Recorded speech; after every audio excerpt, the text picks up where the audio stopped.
بكلمك النهارده عن بوت كاتس، البوت اللي انا متفائل بيه زي بوت دوجز. بوت دوجز للاسف ما اتكلمتش عليه وما نزلتش عليه على قناتي لان ما كانش بيبقى عندي امل شويه من ناحيه البوتات. بس الفتره الاخيره في كام بوت كده يعني زي بوت دوجز، والصراحه الارباح فيه كانت كويسه. يعني انا كان معايا حوالي 10000 نقطه، طول ما الادراك تم بتاع العمله نزل لي حوالي 13 او 12 دولار. تمام، ده من بوت دوجز اللي هو انا ما كنتش مهتم بيه ولا بدخل كل كام يوم ادخل اجمع النقاط الموجوده وخلاص. تمام، لكن حبيت ان انا ما اكررش نفس المشكله ولا هشتغل على بوت كاتس واعرفكم بيه، لان متوقع ان هو ينزل بعمله كويسه زي الدوجز. تمام، طبعا بعيدا عن بوت هامستر اللي انا نزلت له كام فيديو في الاول وبعد كده لقيت الكلام كتير عليه والناس بتهبل وحوارات، فما حبيتش ان انا اكمل فيه. والحمد لله طبعا ان انا ما كملتش فيه لان الادراج لما تم نزل بسعر سيء جدا، خاصه الناس تعبت جدا في البوت ده. يعني عندك بوت كاتس، بوت دوجز، البوتات دي ما بتطلبش منك ان انت تعمل اي مجهود خالص، انت مجرد كل يوم بتدخل بتلاقي نقاط تاسكات بتجمعها، بتدعي لك كام واحد، هو ده شغلك. مش زي بوت هامستر كل يوم بقى شفرات وكروت وحوارات. فبسرعه كده مش هطول عليك، هبدا ادخل كده على البوت قدامك وهسيب لك طبعا الرابط في الوصف. زي ما انت شايف ده البوت، هنا بيطلب منك تاسكات كل يوم، بيقول لك ديلي تاسك.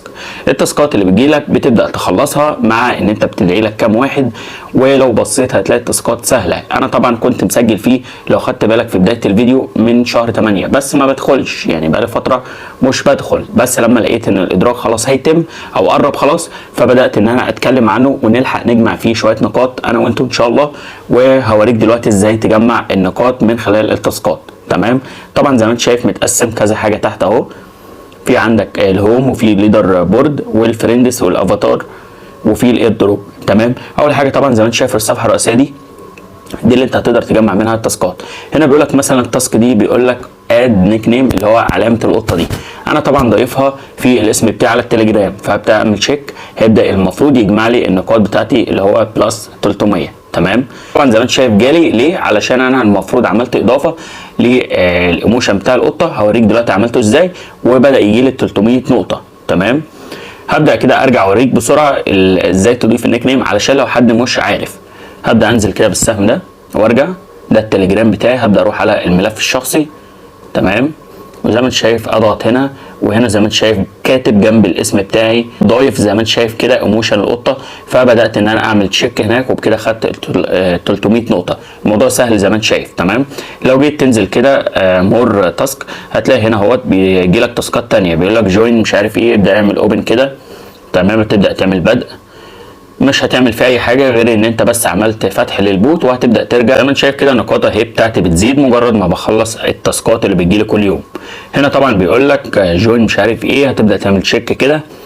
هنا بيقول لك فيلد لازم تعمل جوين زي ما انت شايف اهو، ممكن تعمل انضمام او لا براحتك، المهم ان انت بس تعمل فتح وهيبدا يشتغل معاك عادي. تبدا ترجع للبوت تاني وتبدا تشوف التاسكات وهكذا. طبعا انا مش هينفع اخلص معاك كل التاسكات دي، تاسكات بتيجي يوميا، فالموضوع سهل. يعني يقول لك مثلا ابدا اعمل اشتراك في قناه، ابدا اعمل جوين مثلا على التليجرام قناه معينه، مثلا ضيف نيك نيم زي ما انت شفت كده.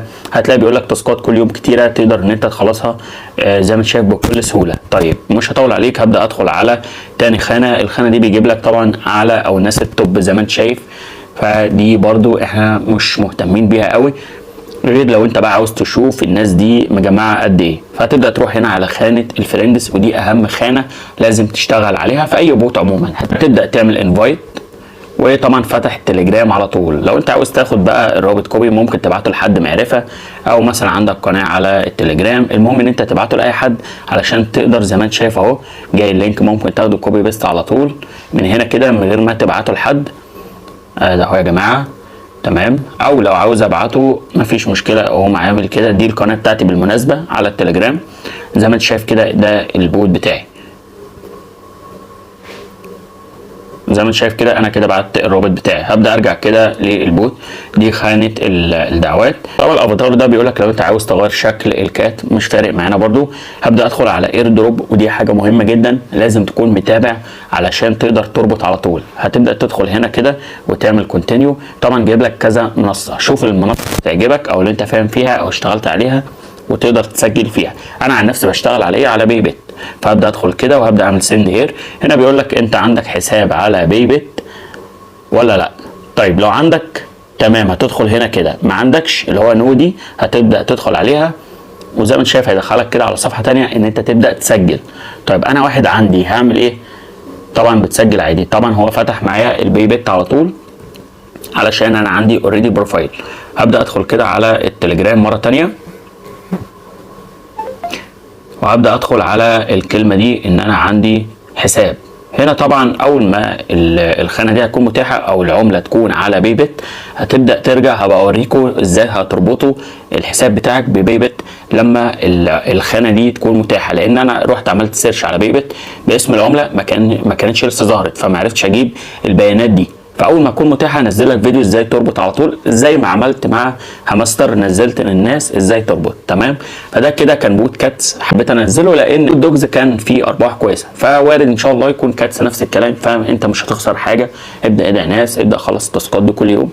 اللي كان فيديو النهارده اتمنى يكون عجبك. يا ريت لو عجبك ما تنساش تعمل اشتراك بالقناه وتفعل زر الاشعارات علشان يوصلك كل جديد. والسلام عليكم ورحمه الله وبركاته.